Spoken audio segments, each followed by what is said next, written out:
Hi, how are you guys? Um, I am also trying to do this on Facebook. So, let me see if I can do this really quickly. All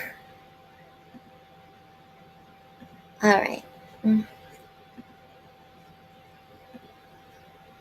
Hi, how are you guys?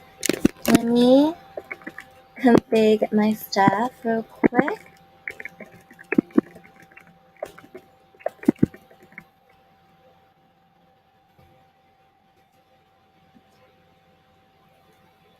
All right.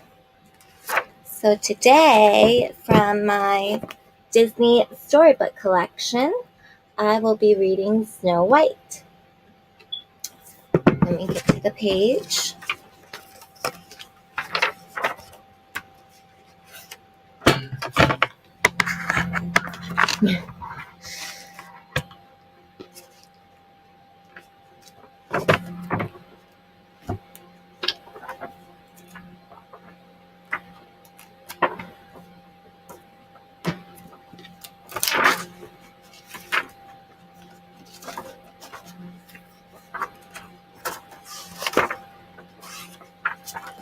All right, Snow White.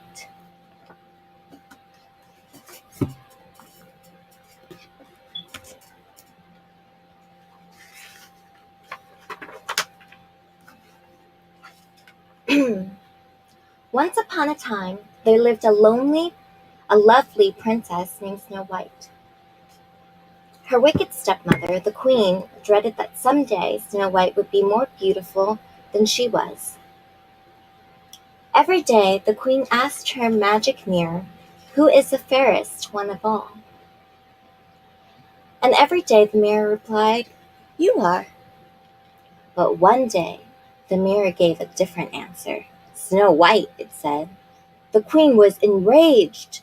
She ordered the royal huntsman to take Snow White into the woods and kill her. With Snow White dead, the queen would be the most beautiful woman in the kingdom again.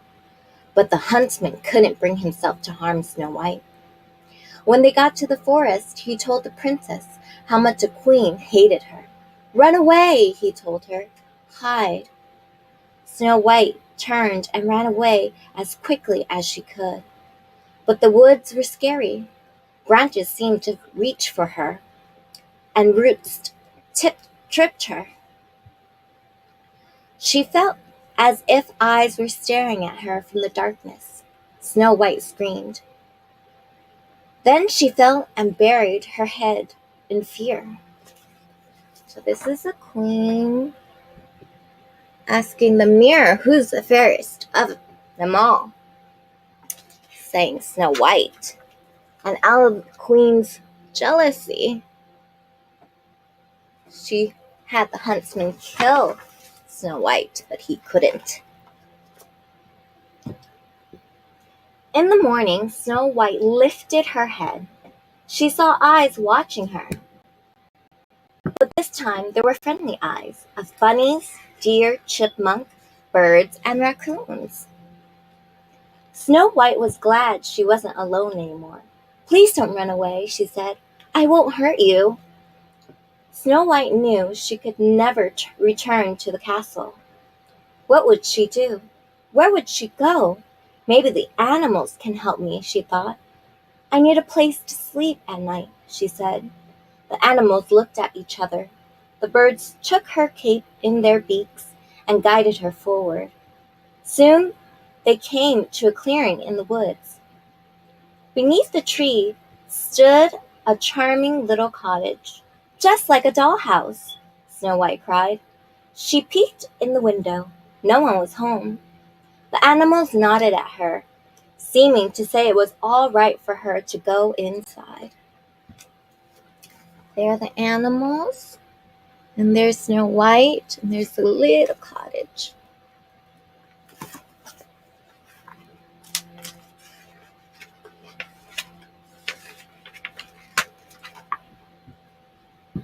Snow White pushed the door open.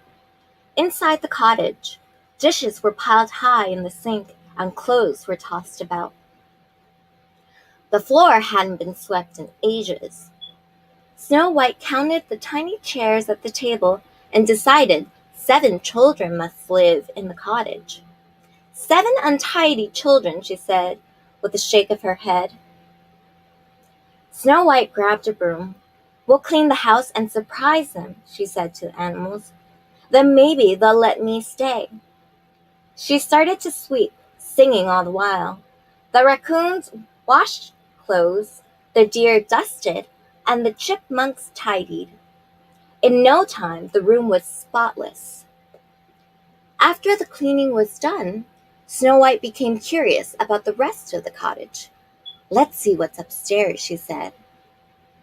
She lit a candle and climbed up the stairs. At the top was a door. Snow White went into a room with 7 little beds. Each bed had a name carved on it.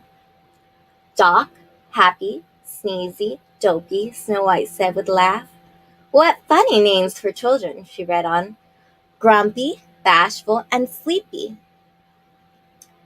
By then, Snow White was feeling awfully sleepy herself. She lay down across 3 of the small beds. The birds covered her with a blanket, and minutes later, the princess was fast asleep.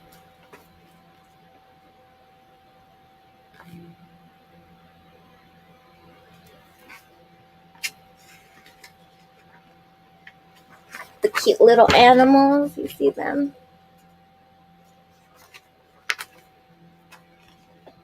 Before long, the owners of the cottage returned. They were not children at all. They were dwarfs.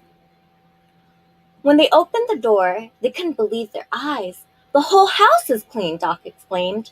Nervously, the dwarfs tiptoed upstairs. An intruder was in their house. They went in, and Doc slowly pulled away the blanket that had been covering Snow White. Why, it's a girl! All females are poison, Grumpy insisted. As Snow White began to wake up, the nervous dwarfs hid. They peeked at her over the footboards. The princess yawned and sat up, startled. She caught sight of the dwarfs' faces. Oh, you're little men, she cried. Now don't tell me who you are. Let me guess. One by one, she matched the names on the bed to the dwarfs. She got all of them right on the first try. There she is.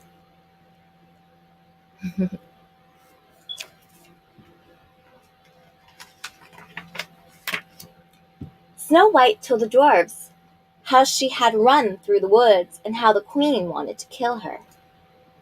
She won't find me here, the princess promised. I'll wash, keep house, and cook. The dwarfs imagined the apple dumplings and gooseberry pies that Snow White could make. She stays, they agreed. That night, after a delicious dinner, the dwarfs and Snow White yodeled and sang. Then she danced with her new friends. The dwarfs had never had so much fun or laughed so hard. When they stopped singing and dancing, Sleepy turned to Snow White. Tell us a story, he said. Snow White told them about a princess who had fallen in love with a prince she'd met at a wishing well. Was it you? They asked, and she nodded, sighing dreamily. Her dearest wish was to see him again someday. The dwarfs let Snow White sleep in their beds. In the morning, as the dwarfs got ready to go to work, they worried about leaving Snow White alone. I'll be all right, Snow White said. Then she kissed each of the dwarfs goodbye.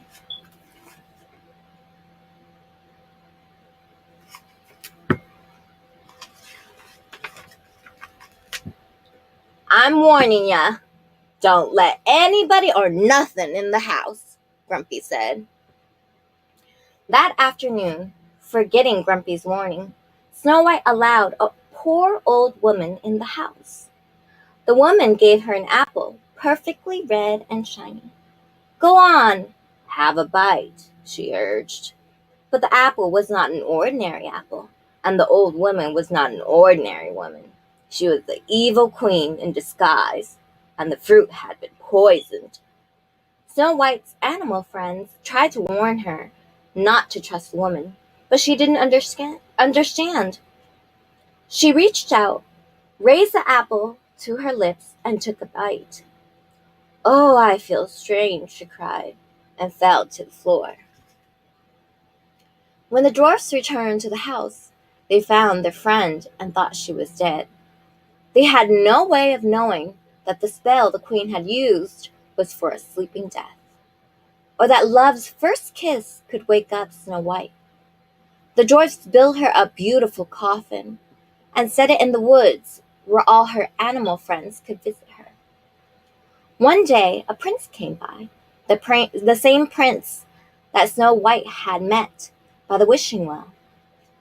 He gazed at the girl in the glass coffin and knew her as the princess he loved. The prince lifted the glass lid, bent down, and kissed her. There's that evil queen as an old lady with the apple, the poisonous apple. And there's the prince kissing Snow White in the beautiful coffin the dwarfs made. Slowly, she awakened. The prince lifted her in his arms. Around them, the dwarves and animals danced and hugged and jumped for joy. Their friend was alive again, and her true love had found her. "Goodbye," Snow White said, and kissed each of the dwarves. She was leaving to marry the prince, but she knew she would visit her good friends again soon.